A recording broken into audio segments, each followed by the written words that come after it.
Boa noite. Hoje nós teremos uma palestra, né, do professor mestre Edelson Assis. O título é Exploração de Petróleo. A palestra vai apresentar a importância do petróleo, do histórico, equipamentos, sistemas de exploração e produção. O professor mestre Edelson é engenheiro químico pela Mauá, engenheiro de produção pela FEI, pós-graduado em administração da produção pela USCS, pós-graduado em engenharia de segurança do trabalho pela Mackenzie, mestre em engenharia pela Poli, engenheiro de perfuração pela Universidade de Petrobras, engenheiro de qualidade e bacharel em direito. Professor, eu não cheguei a contar, mas acho que tem umas 4 graduações, é isso mesmo? Daí para mais, né? Professor, a palestra é com o senhor agora. Obrigado pela presença. Ok, vamos lá, pessoal. Confirmar com vocês aí se todos estarão vendo.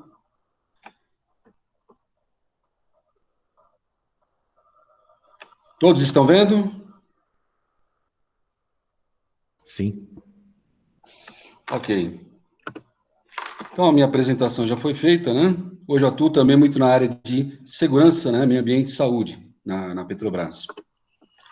Então, nós vamos apresentar os conceitos, né, da área de petróleo, apresentar os processos da área de petróleo, mercado de trabalho, a parte de perfuração de petróleo, a participação na economia e geopolítica. Na realidade, vamos dividir em duas aqui a apresentação, porque ela é bem extensa, porque quando nós entrarmos na parte de perfuração, ela é bem específica, e, claro, a gente vai entrar em alguns equipamentos que vocês jamais teriam ouvido falar, né? Então, primeiro, o que é o petróleo?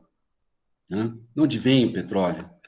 Substância oleosa, inflamável, né? Cheiro característico, menos densa que a água, cor varia entre o negro e o castanho, né?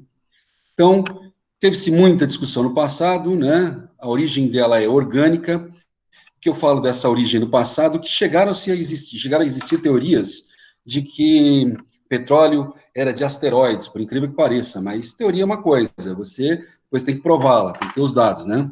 É uma combinação de moléculas de carbono e hidrogênio, né? É uma cadeia alifática, né? Então, em termos de carbono, a porcentagem em peso é de 84 a 87, hidrogênio 11 a 14, tem enxofre, nitrogênio e também oxigênio. Essa é a composição do petróleo. O uso, né? Começou, na realidade, lá na parte dos egípcios, né? Começou a ser utilizado para embalsamar os mortos, começou usado também para a construção de pirâmides, ainda para fins bélicos, né? Porque notaram que pegava fogo.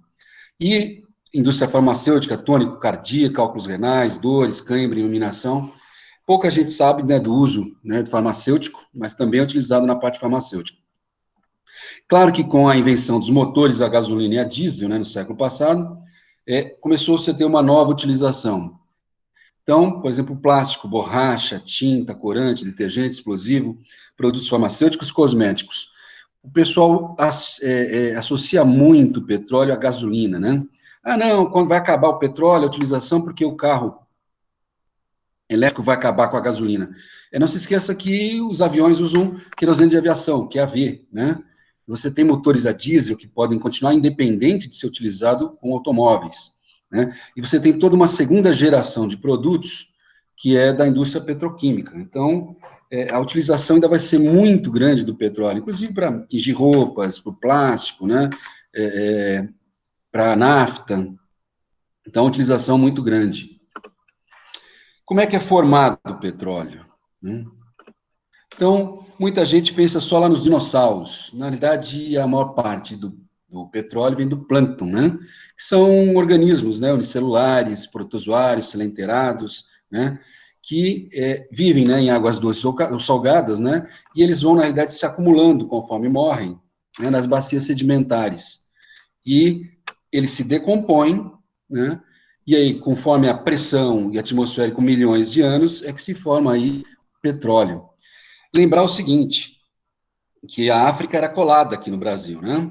Movimento de placas tectônicas, né? E todo o planeta se move aí, cerca aí se não me engano, meio quilômetro a ano, né? Agora não lembro o número, mas e vai tendo esse movimento. Então, se era colado, claro que ao longo aí, né, desse mar enorme, entre Brasil e África, tem, é claro, petróleo, né? E tem também petróleo terrestre, porque onde não era terra, e hoje pode ser que tenha tido aí a existência do plâncton, né? Uma pequena camada de dinossauros. Então tá aí, né? 300, 400 milhões de anos atrás, eles vão aí morrendo, né? E vão formando aí, é claro, o óleo gás depositado, né? Esse aqui é uma típica trap. Trap em inglês é armadilha, né? Então, você tem aí, onde é que fica, na realidade, o petróleo, você tem água embaixo, né, nessa armadilha, o petróleo e o gás. Então, quando você vê um filme lá que o cara perfurou e saiu jorrando petróleo, isso é mentira, tá? Por quê? Porque o petróleo fica preso no poro da rocha. Então, quando eu perfuro, eu cheguei na zona de interesse, eu tenho que canhonear, ou seja, eu tenho que disparar umas balas que interligam os poros das rochas para que isso venha a ser produzido, o petróleo venha a ser produzido, com a diferença de pressão da formação e a pressão atmosférica.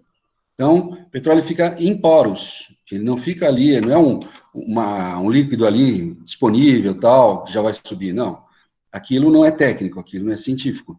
O petróleo ele precisa ser, primeiro, quando eu cheguei na zona de interesse, eu preciso canhonear, tá? Então, eu vou disparar com uma coluna, um conjunto de balas que vai ser atingido aqui a formação, interligar esses poros vão fazer com que o petróleo suba.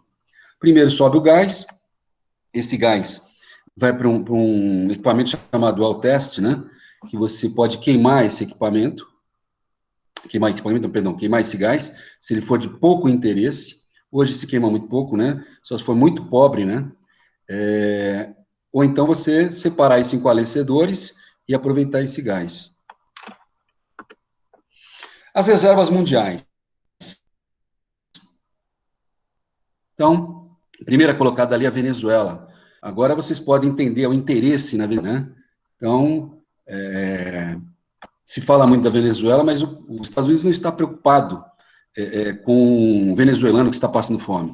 O interesse sempre é no petróleo. No mundo inteiro, o interesse é no petróleo. A invasão do Iraque, a morte de Saddam Hussein, alegando-se que tinha armas químicas, não foi encontrada nenhuma arma química. Porém, praticamente, o petróleo do Iraque ficou nas mãos de companhias americanas, né? Então, era troca do petróleo pela guerra.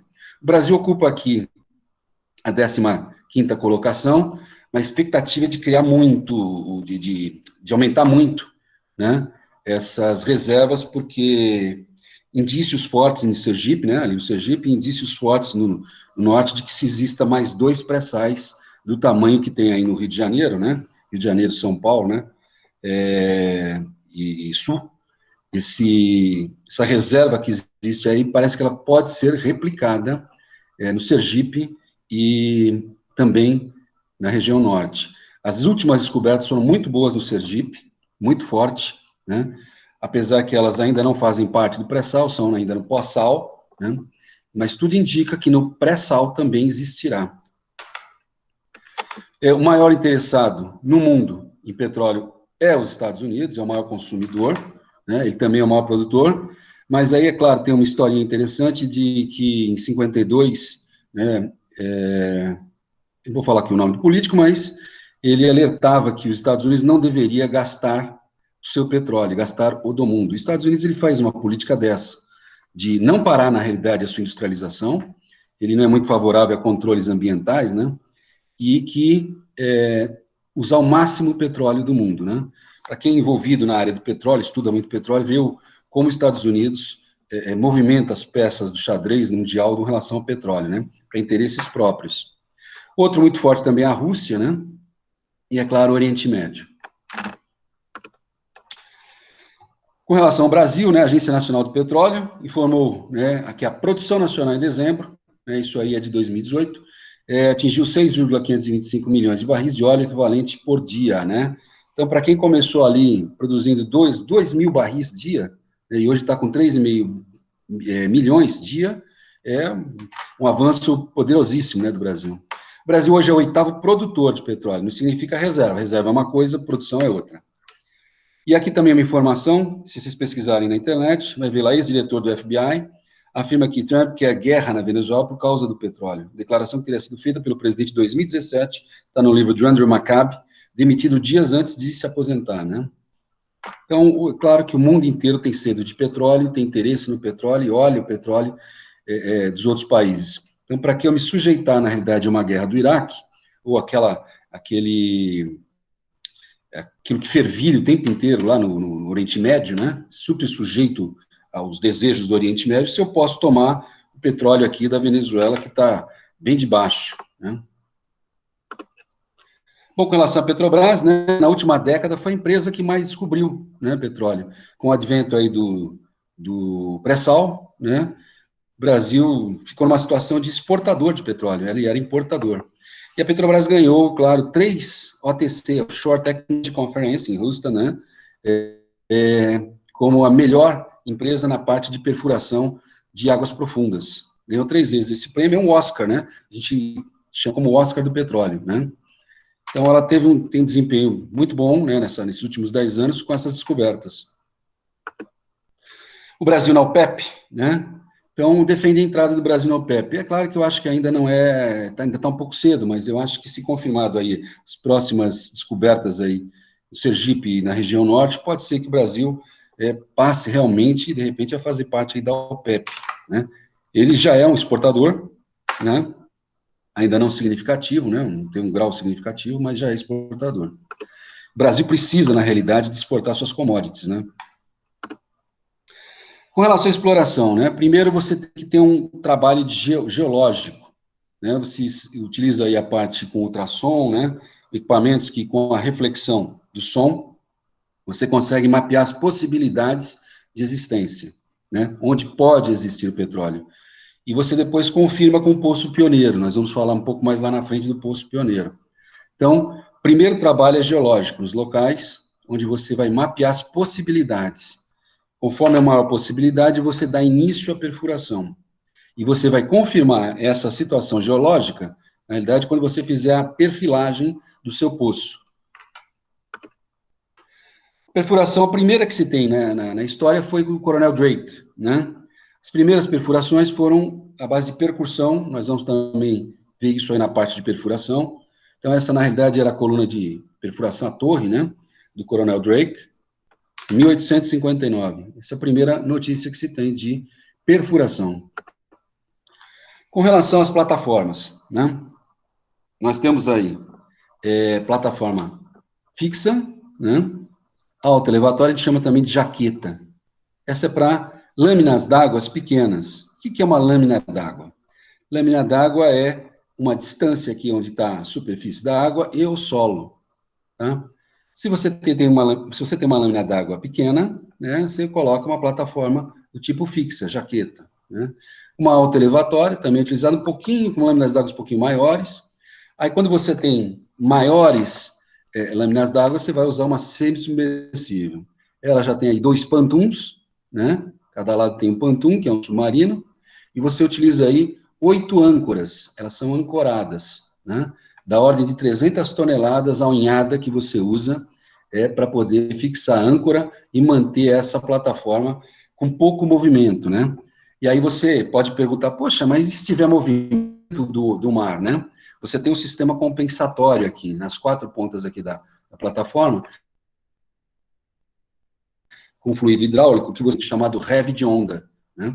Além disso, você tem um barge, chamado barge engineer, que fica na plataforma, só cuidando da estabilidade dela. Você faz distribuição de pesos com ela, para que ela se movimente o mínimo possível. Por quê? Porque senão você teria o risco aí de tirar a sua coluna de perfuração do poço, se ela começa a se movimentar, ao romper a coluna, né? Tem todo um cuidado com distribuição de peso, e esse controle é feito por esse pessoal, né, Watchstander e Barge Engineer, para controlar, na realidade, a distribuição de pesos, para que ela se mantenha sempre dentro das coordenadas magnéticas, né, que você aloca ao poço, para manter a perfuração. Hoje, você está evoluindo da semi-submersível, né, para o navio-sonda. O navio-sonda, ele tem posicionamento dinâmico, então ele não necessita da ancoragem, né, uma tecnologia bem mais avançada, onde ele próprio se alinha, né, no mar.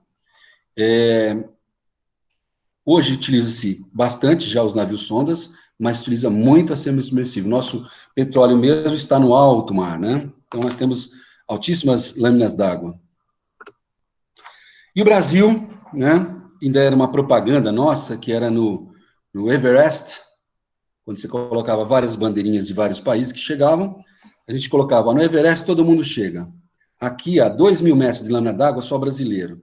E nós tínhamos uma briga com o México, né, com a Pemex. Que nós batíamos recorde, a Pemex vinha lá e tirava o nosso recorde. Aí nós batíamos o recorde de lâmina d'água, a Pemex vinha lá e tirava. Até que chegou uma hora que só deu o Brasil, né?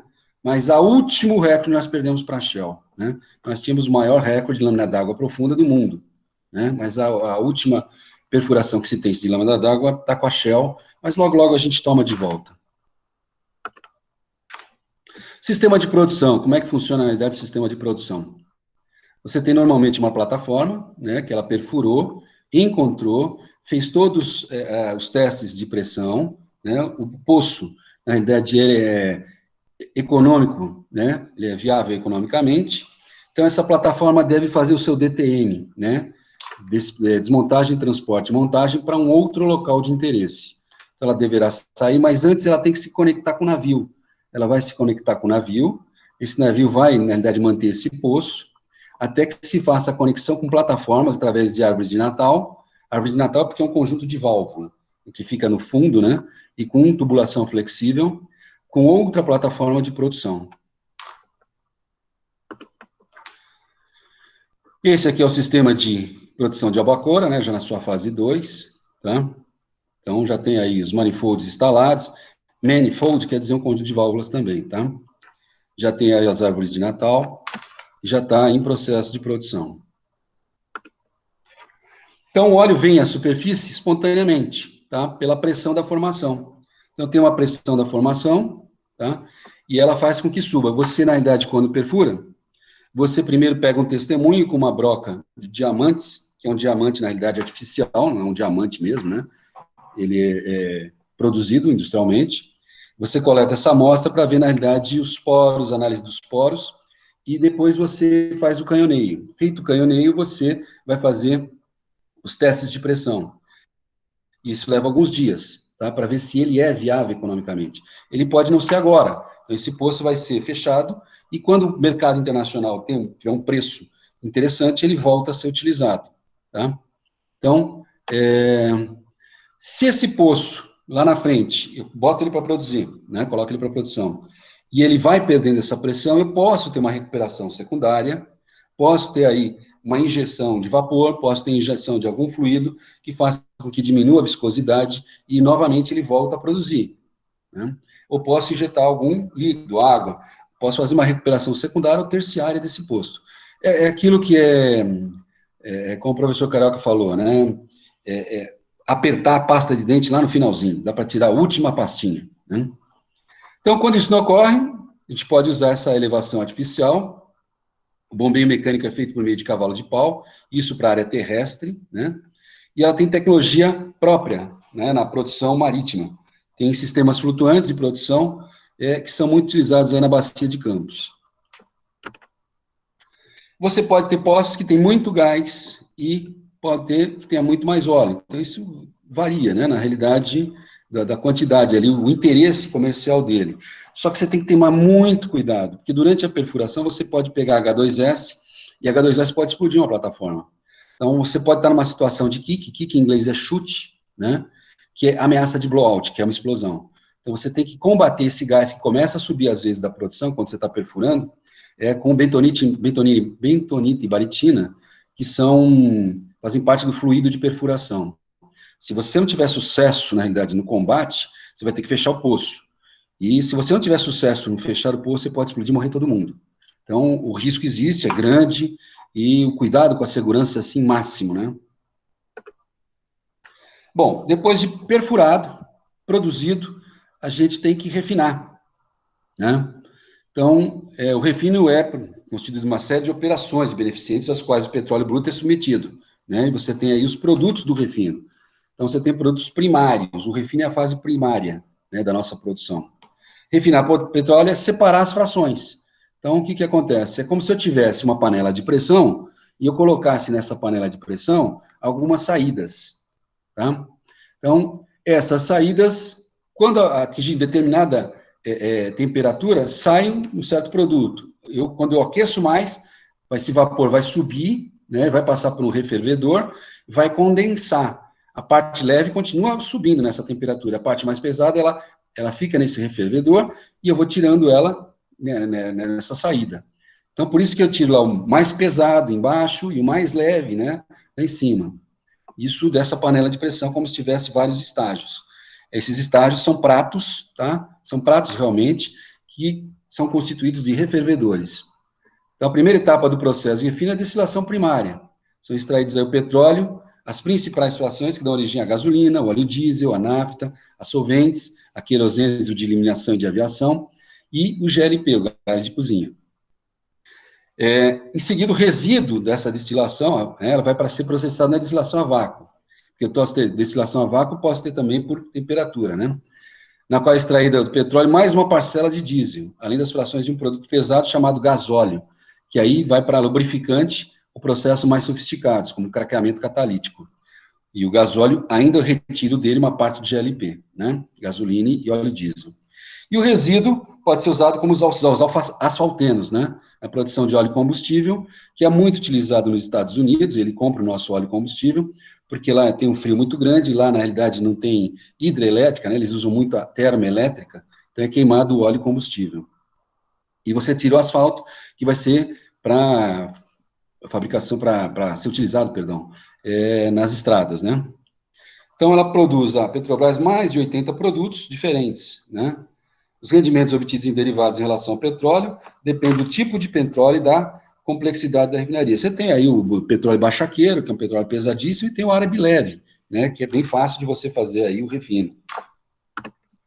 Então, você tem aqui as saídas aqui, ó, aqui tem um conjunto de pratos. E cada uma dessas saidinhas aqui, você tem aí um tipo de produto, tá? Então, você tem aí combustível para avião, você tem aí o betume, né, que é a parte de asfalto, você tem massas lubrificantes, óleos lubrificantes, ceras, né? Então, cada saída aqui da coluna de destilação, você tem um produto. E depois, é claro, tem uma parte que vai para a indústria petroquímica, né? Que é uma segunda etapa. Então, esses são os principais produtos do refino. Então, eu tenho aí enxofre, o eteno, o dióxido de carbono, né? Produtos especiais, propeno, butanos especiais, naftas. A nafta vai para a indústria petroquímica, né? Naftas para petroquímica, guarrás, hexano comercial, solvente de borracha. Você tem refinarias especializadas em solventes, como a refinaria de Capuava, né? Ela opera, né, a nossa menor refinaria, né? Ela opera 2%, mas ela é focada todinha para solventes. E você tem, por exemplo, a Replan, a Relan, que são refinarias maiores, que aí trabalha muito aí com gasolina, com querosene de aviação, com diesel. Nossa matriz energética no Brasil, ela é o diesel, né? Não deveria ser, na realidade, né? Porque se tivéssemos desenvolvido muito mais a estrada de ferro, né, a parte ferrovia, no Brasil, como é nos Estados Unidos, você ficaria menos dependente da matriz energética no diesel. Eu tenho que atingir a meta do diesel, e com isso eu tenho os demais que saem junto para atingir a meta do diesel. Não deveria, como falei. Bom, aí o processamento, né, dos resíduos da destilação, que é o craqueamento, quebra as moléculas de hidrocarbonetos pesado, convertendo em gasolina em uma série de destilados com maior valor comercial. Tem a polimerização, oposto do craqueamento, moléculas de hidrocarbonetos mais leves que as gasolinas são combinadas com moléculas semelhantes, né, para produzir gasolina com alto teor de octano. Tem a alquilação, né, adição de alquilas. O processo converte moléculas pequenas em moléculas mais longas, como as que compõem a gasolina. Difere da polimerização, esse processo pode ser combinado as moléculas diferentes entre si. A disulfurização,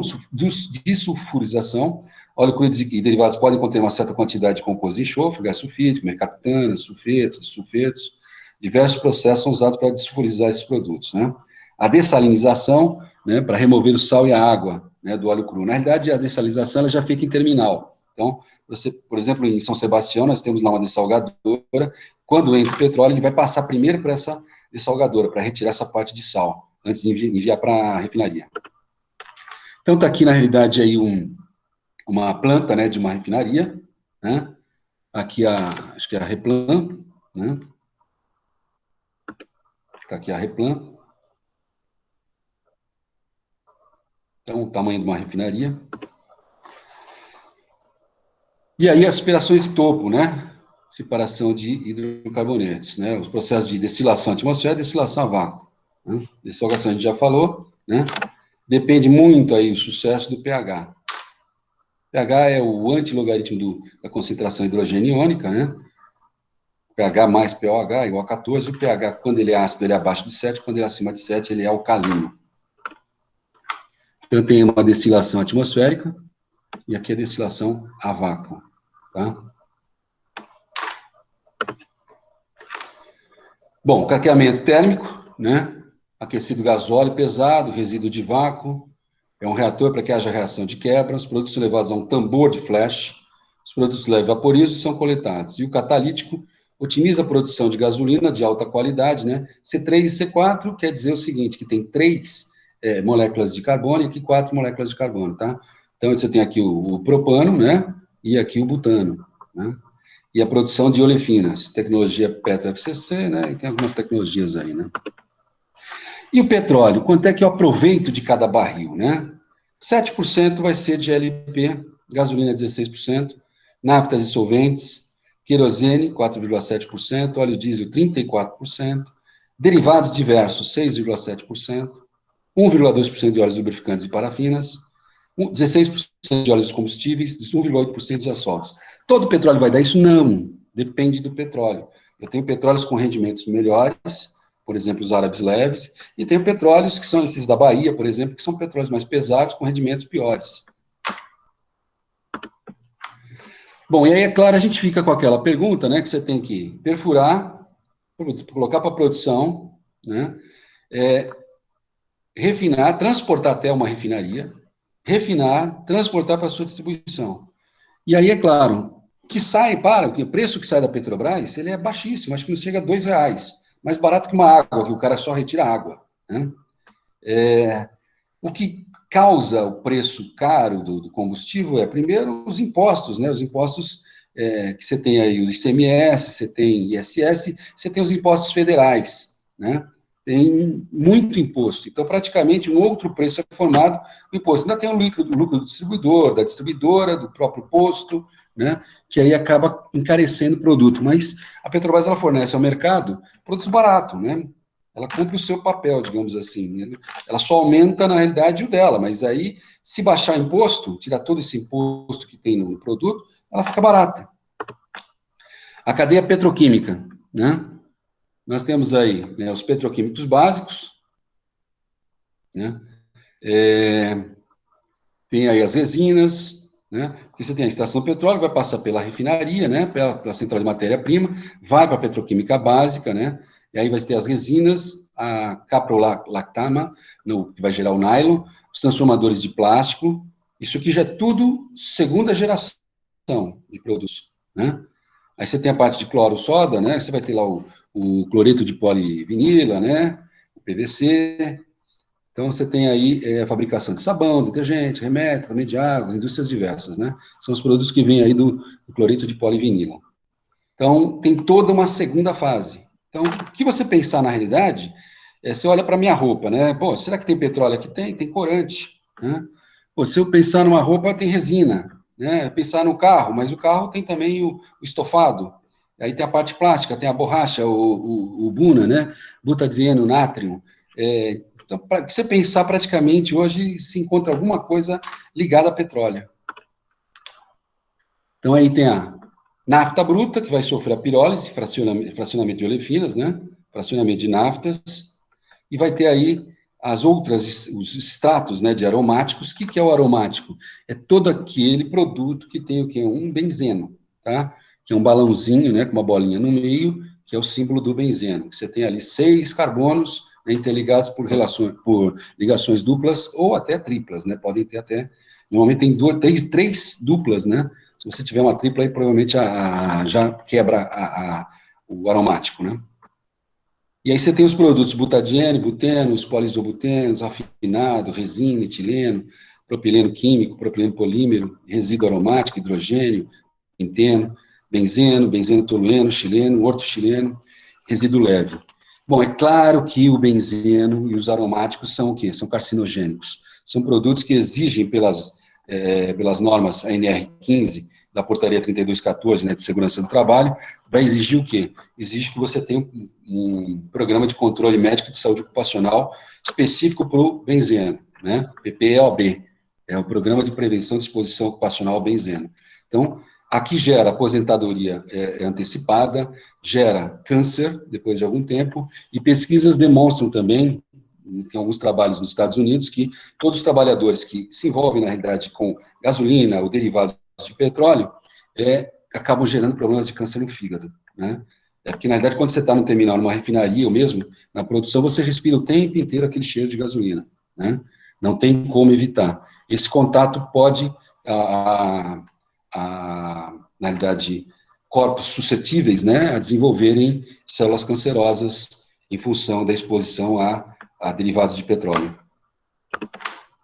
Então, você tem aí pirólise de nafta, né, fracionamento da nafta, armazenamento de butadiênio, sempre em esfera, tá? Quando a gente passa ali em Utinga e vê aquelas esferas, né, quem passa ali na frente, ali é GLP, tá? Então, o armazenamento de GLP, ele é em esferas, porque quanto mais você aumenta a pressão, mais você tem a possibilidade de liquefazer esse vapor, tá? Hidrogenização de gasolina, de pirólise, aqui também o processo, né? São processos da nafta. Então, as principais aplicações nos plásticos, nas resinas, nos pigmentos, nas borrachas, nas fibras sintéticas, embalagens, tintas, corantes, utilidades domésticas, medicamentos, vestuário, componentes industriais, indústria automobilística, né, indústria informática, aeronáutica, eletrônica, produtos de limpeza, mobiliários, materiais de construção, defensivos agrícolas, fertilizantes, calçados. Então, praticamente tudo que a gente vê hoje, a gente faz uma certa correlação com a indústria do petróleo. E o mercado de trabalho, né? Hoje, o profissional mais valorizado na Petrobras hoje é o engenheiro de produção, né? Ele tem muita valorização, acaba indo para as áreas gerenciais. Então, você trabalha, claro, nas partes operacionais, né? Você tem muita vaga no mercado de trabalho de petróleo, seja para fornecedor, seja, na realidade, para a indústria de petróleo própria, né? Você tem a parte ambiental, controle de qualidade, controle de laboratório, a parte de projeto, quando você começa a projetar novas unidades, ou novos tanques, ou mesmo em manutenção de plataforma. Então, realmente é um mercado em crescimento, né? Meio ambiente importante, né? Então, extremamente importante. E vamos falar um pouquinho de geopolítica do petróleo, né? Claro, como eu falei, aqui tá, vejamos, sítio dos principais derivados do petróleo. A guerra, sim, o mundo briga por petróleo, tem guerra por petróleo. Quando um país descobre petróleo, ele começa a ficar até sujeito aí a influências externas, né? Então, aqui a gente vê os navios, né, que na realidade são bombas de gasolina, né? Então, tá aí, acelera aí, pessoal, estou super preocupado com o povo líbio. Não, não estão. Eles queriam, na realidade, matar Gaddafi com interesse no petróleo líbio, só, né? E aqui uma charge, na realidade, lá, que saiu na época, né? Nada de armas químicas, nem sinal do paradeiro de Saddam Hussein. Mas já confirmamos, o petróleo é ótimo. Eles estão preocupados não é com Saddam Hussein, nem com os curdos, nem com as armas químicas, é o petróleo, né? Então, o principal sempre foi Estados Unidos, né? Sem a menor dúvida. Aqui a briga na Ucrânia, né, entre a União Europeia, os Estados Unidos e, é claro, a Rússia, pelo petróleo da Ucrânia, né? Aqui o próprio Iraque, né, que foi petróleo, guerra por petróleo, onde ocupou-se, na realidade, as principais reservas estavam lá ocupadas por quê? Pelos americanos. A Chevron, a Shell, a British Petroleum, né, foi uma divisão do que tinha lá para aqueles que entraram na guerra para depois ficarem com o petróleo. E aqui, né, uma charge do meu amigo secreto, né, Estados Unidos com Barack Obama, dizendo, eu sei, porque a CIA monitorava, né, o mundo inteiro, né, tem aquele filme do Snowden até, no Brasil foi monitorado a presidente na época e a presidente da Petrobras, o interesse é o petróleo, né, as decisões com relação ao petróleo. Aqui também a Líbia, né, que passou aí, bandeirinha americana, e as sanções, né, para o Irã, para a Rússia, para a Venezuela, né, aqui é o Barack ainda, né, sanções que foram impostas só com interesse no petróleo. No Brasil, a gente lembra muito do caso do Walter Link, né, que recomendava não explorar muito o mar e dedicar, na realidade, à exploração terrestre. Depois descobriu-se que nosso petróleo está mais no mar, que não recomendava a exploração da Amazônia, a gente descobriu o Urucu, né, e chegou-se a descobrir até poços aí abertos e depois fechados, né, quando fomos explorar a Amazônia. O interesse, é claro, ainda tem no pré-sal. Se ele aumentar muito mais, é claro que passa a chamar muito interesse. Aqui a gente tem uma estátua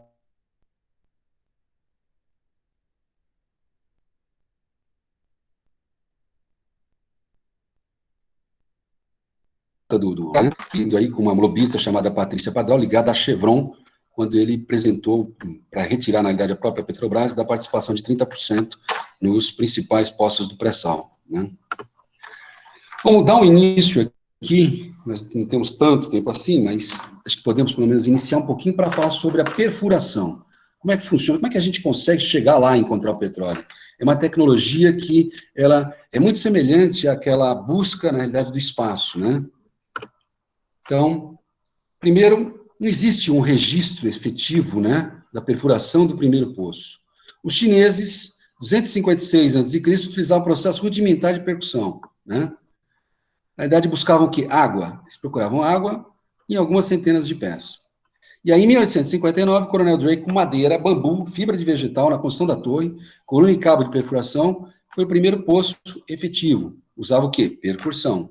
Tá? O que é percussão? É só bater. Tá? Fica batendo para ir amolecendo, quebrando a terra, e aí você retirava depois com uma bacia isso. Em 1857, Bowles empregou circulação de fluido para limpar os detritos. O fluido é extremamente importante quando a gente pensa em perfurar. Em 1853, Bissell, tomando conhecimento de uma amostra de petróleo de Tutzweiler, na Pensilvânia, solicitou análise pela Universidade de Yale. Obteve óleo e gás para iluminação, lubrificante e um líquido claro e volátil que mais tarde foi chamado de gasolina. Foi a primeira evidência da ideia da gasolina, né? Drake foi contratado para tratar da produção de petróleo em quantidades comerciais. Em 1860, o francês Lechaux empregou o sistema rotativo de perfuração. Então, já não era só percussão, já tinha algo rodando para perfurar. Em 1866, John Roth realizou e patenteou o equipamento acionado por vapor. Então, além de ter, na realidade, um equipamento agora que gira, eu já comecei a colocar energia nele. Em 1870, o sistema de circulação foi melhorado e aplicado na perfuração de petróleo. Em 1900, Anthony Lucas empregou lama para manter as paredes do poço atingida a profundidade de 317 metros e produção de 100 mil barris por dia, elevando os Estados Unidos à primeira nação produtora de petróleo. O termo barril de petróleo ele veio na realidade por quê? Porque algumas charretes carregavam petróleo em barris, pequenos barris. Então, não tinha, claro, dutos, tal, não tinha essa história toda. Então, foi transportado em barris por charrete. 1986, utilização de robôs para grandes profundidades, né? Os robôs são utilizados principalmente na fase inicial do poço, porque eu não consigo atingir com mergulhadores, então eu tenho que descer e montar a base guia temporária, base guia permanente, interligar com o RISE até a plataforma, e isso é tudo feito através de robôs, porque a lâmina d'água aí de 2, 3 mil metros, eu não conseguiria manter mergulhadores. E na década de 90, a Petrobras ganha primeiro o World Trade Offshore Technology Conference, aqui no POO, né? Recorde de lâmina d'água. E nos anos 2000 tem aí o pré-sal.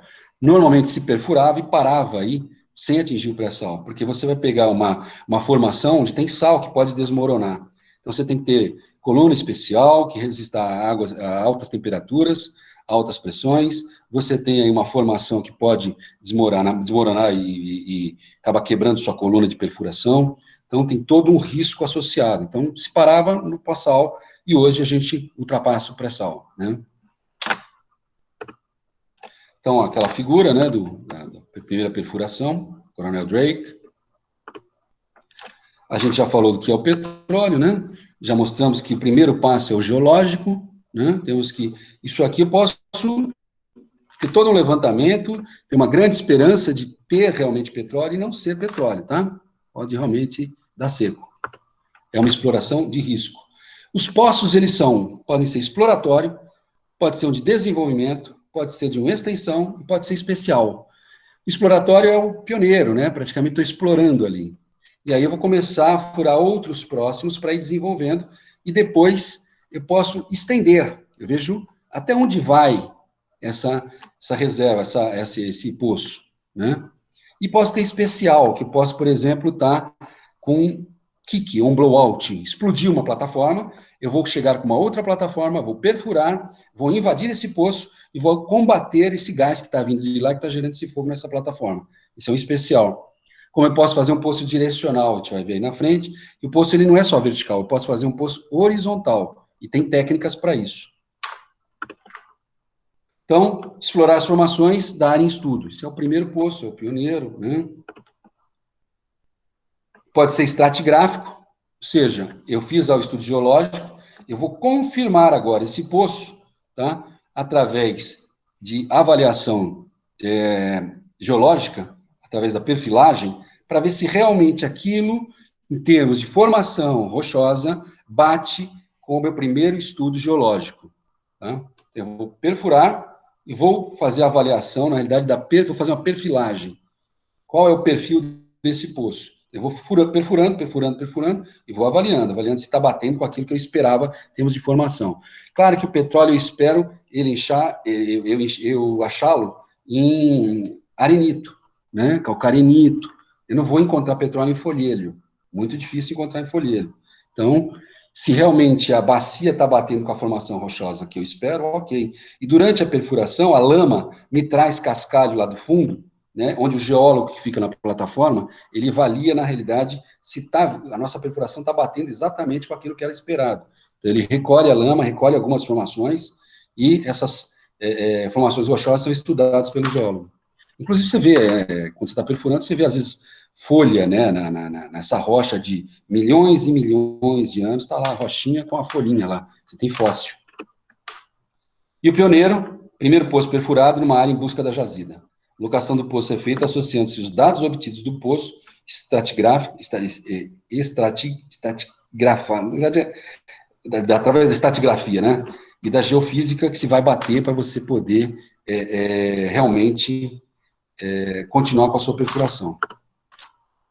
O exploratório é um adjacente, né? Você vai fazer o primeiro adjacente, pode ser perfurados mais de um poço pioneiro, na área com o objetivo de reforçar as informações já obtidas. Eu faço o primeiro pioneiro, bateu, vou fazer um segundo pioneiro ainda, tá? Posso também, esse primeiro pioneiro, ser efetivamente o pioneiro daquela área, né? De desenvolvimento, confirmada a viabilidade econômica do reservatório, são perfurados poços para colocá-lo em produção. Estou obedecendo ao mapeamento geológico. De extensão, até quanto tem esse tamanho desse poço, né? Essa jazida vai até onde? Então, delimitar um campo ou um reservatório já descoberto, são perfurados com maior espaçamento entre si do que os de desenvolvimento. Entre 2 de extensão pode haver um desenvolvimento. Então, eu posso estar delimitando até onde vai isso, e mesmo assim posso estar desenvolvendo ainda. E os especiais, né, como eu falei, um direcional, um combate a um blowout, né, eu posso também ter um de injeção de água para recuperar um poço, ou injeção de vapor para recuperar um poço, fazer uma recuperação secundária. Quanto à profundidade, né, os rasos a gente considera aí abaixo, né, até 1.000 metros, médio até 2.500 metros, e superior a 2.500 metros. Você tem poças de 5.000, 6.000, né? E tem, claro, pré-sal, que é, né, muito mais, né? Então, você pode ter aí vertical, né, quanto ao percurso, poço contido no cilindro vertical de raio R, né? E direcional, um poço desviado propositadamente da vertical com o objetivo de atingir um alvo distante da projeção do poço. Bom, claro que começou-se toda a perfuração, né, o método inicial foi de percussão, né? Bater, né, golpear a formação com broca em forma de um cinzel, tá? Então, você perfura 2,5 metros, retira a coluna de perfuração que você está utilizando lá, com esse cinzel, desce uma caçamba vazia, retira o material, tá? Desce uma caçamba com água para molhar aquela perfuração e reinicia o ciclo. Esses são os primeiros poços que surgiram, né, na busca do petróleo, muito, mas muito primitivo, né, uma técnica extremamente primitiva.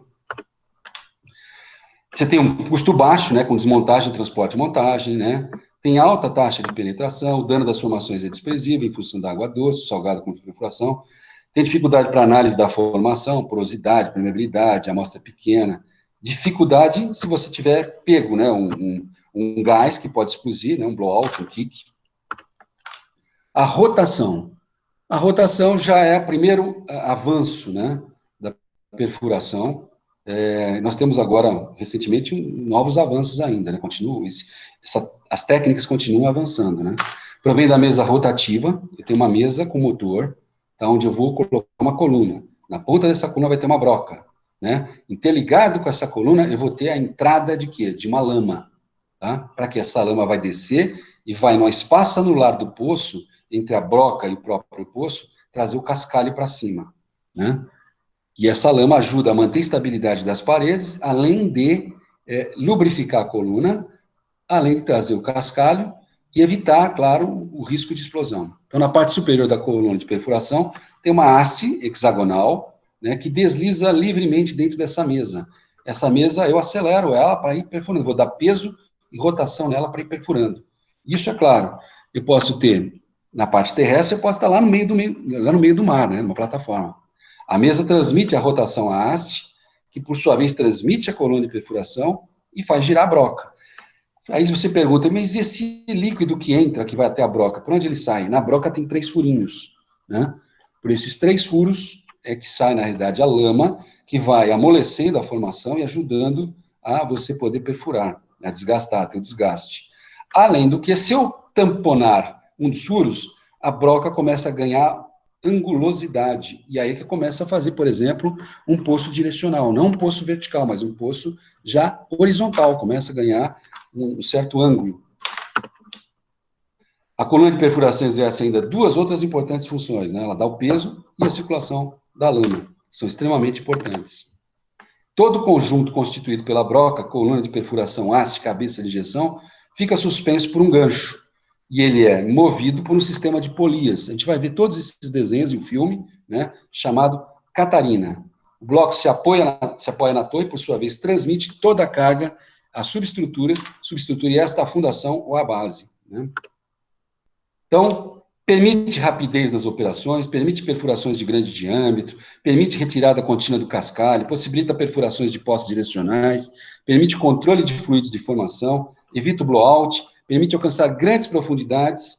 E as desvantagens: determinação imprecisa das características das formações em função da penetração do filtrado, custo elevado em relação à percussão, claro, né, a percussão é mais simples, tempo de manobra elevado. Eu vou passar um videozinho rápido aqui sobre o pré-sal, tá?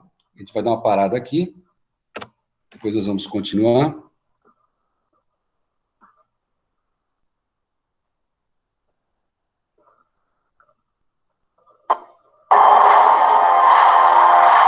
Desafio para poucos. Ela é considerada um dos grandes acontecimentos na indústria mundial do petróleo. Sejam 100 bilhões de barris, estou falando de ter praticamente um Iraque no nosso litoral. Mas extrair essa riqueza das profundezas é um desafio para poucos. Um mergulho no desconhecido, com grandes riscos imensos.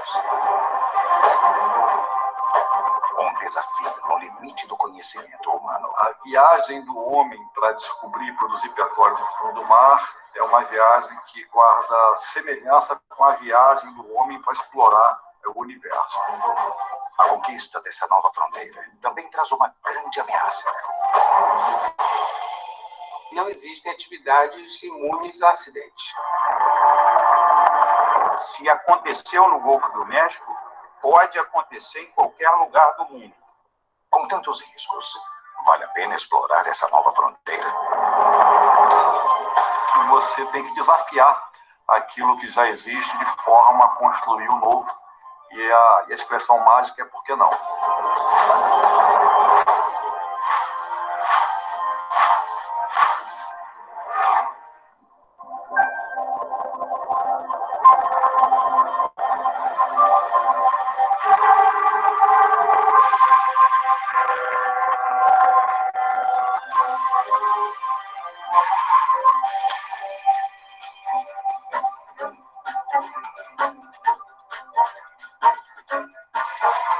Em alto mar, a 300 300 quilômetros da costa brasileira, engenheiros e geólogos estão desbravando uma nova fronteira.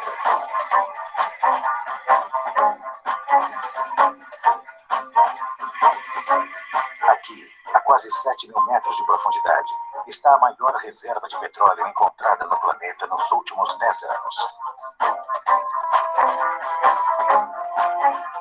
Uma enorme área com 800 quilômetros de extensão e 200 de largura, que ficou conhecida como Província do Pré-Sal.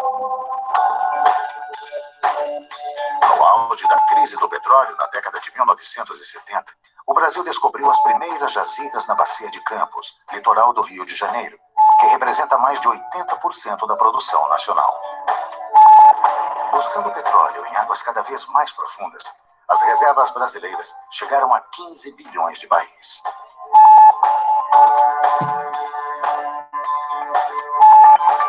Mas na virada do século, ficou claro que para manter o volume dessas reservas, seria preciso descobrir novos campos. Então esse era o cenário que nós tínhamos naquele momento, tá?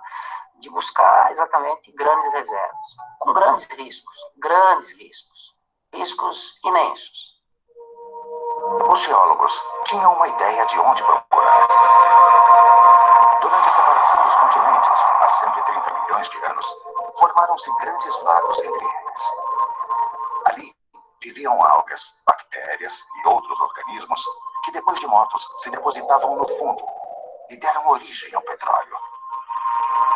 Na medida em que houve a continuidade da separação dos continentes, começa a entrar a água do mar, ela fica confinada em determinados momentos e vai então criando essas grandes espessuras de sal. O sal estaria ali funcionando como um grande cerco. Então todo o petróleo gerado e migrado na parte inferior desse sal teria enormes dificuldades de ultrapassá-lo. A primeira estratégia foi de coordenar um levantamento sísmico, aquisição sísmica 3D. Foi o maior levantamento 3D exploratório do mundo. Um navio que vai passando na superfície do mar e emitindo ondas, e essas ondas vão até o subsolo e são refletidas para a superfície e captadas por sensores na superfície. Então seria comparável a um ultrassom do subsolo. As imagens mostraram sinais de que abaixo da camada de sal poderia realmente haver reservatórios de petróleo. A partir daí desse modelo e do dado sísmico, o que falta é descer a broca e constatar que, de fato, aquele modelo, e lastreado pelo entendimento sísmico, pela interpretação sísmica, se configura numa realidade, né? Em dezembro de 2004, uma sonda de perfuração foi enviada para a região. O ponto indicado pelos geólogos para perfurar o primeiro poço foi chamado de Paraty. A expectativa era imensa, né? 2, 3 poços secos poderiam colocar essa ideia por mais 10 anos aí na prateleira. Uma broca é levada até o fundo do mar por uma coluna formada por segmentos de 30 metros cada, conectados um a um.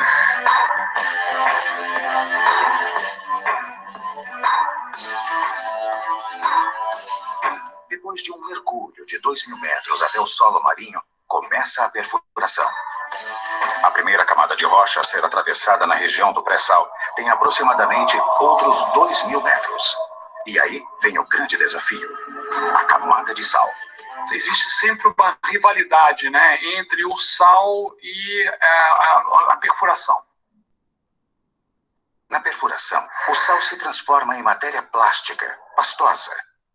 O grande problema da perfuração do sal é o movimento que ele tem quando submetido a condições de temperatura e pressão. Então, o grande medo era o quê? Que durante a perfuração do sal, a gente também viesse a ter os problemas de fechamento de poço. Por quê? Porque a camada fecha como se fosse uma gaveta, né, de cisalhamento e prende a coluna. Se tudo der certo, passadas as camadas de rocha e sal, a sonda deve encontrar o reservatório de petróleo. Bom, pessoal, nós vamos ter que continuar depois, porque o prazo aí Infelizmente, é muito assunto para pouquíssimo tempo, né? Eu tenho muita informação para dar, mesmo sendo ainda superficial a informação, ela é mais informativa do que formativa, né? Mas vamos continuar aí, se o professor Renato permitir, numa próxima etapa aí. Tem muita coisa. Sim, sim. Vamos combinar, vamos marcar talvez semana que vem, ou no máximo na outra, né? Eu diria assim, a parte 2 da sua apresentação. Muito interessante mesmo, professor.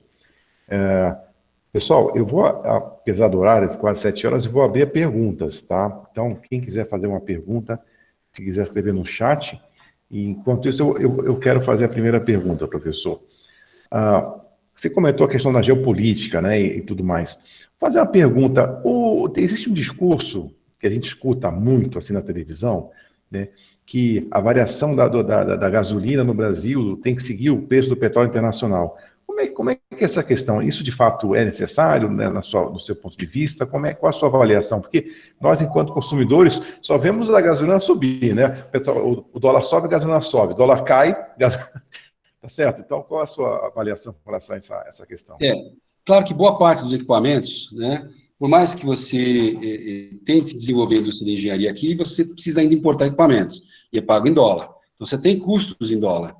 Só que eu enxergo, e a maioria dos petroleiros enxerga, mas é claro, é uma política de governo, que você não tem necessidade de acompanhar exatamente a parte da situação estrangeira aí, né, do dólar. Não tem, porque você tem o refino aqui, o petróleo aqui, a exploração aqui, você consegue não ter, assim, essa paridade, você consegue baixar um pouco.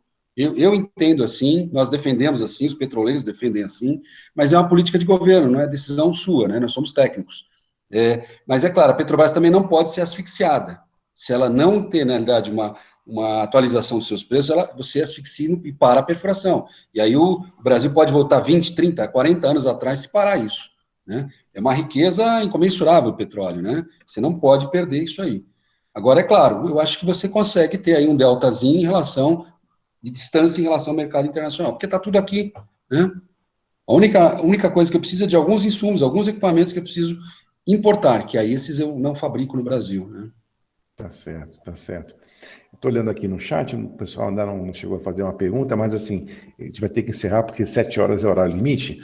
Eu ia fazer uma pergunta sobre como é que é o processo de contratação na Petrobras. Eu só não sei se...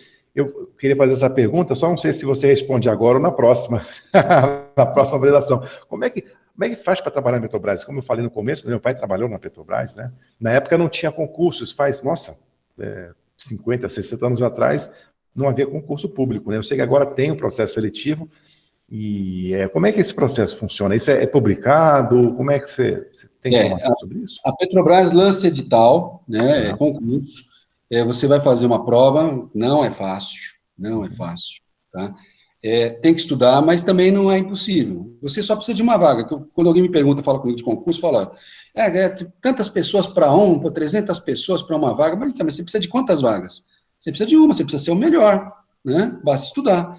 Eu me dediquei, na época que eu prestei o concurso, foram 10 mil engenheiros, passaram em 60, né? Graças a Deus, eu fui um desses 60 aí, né? Passaram.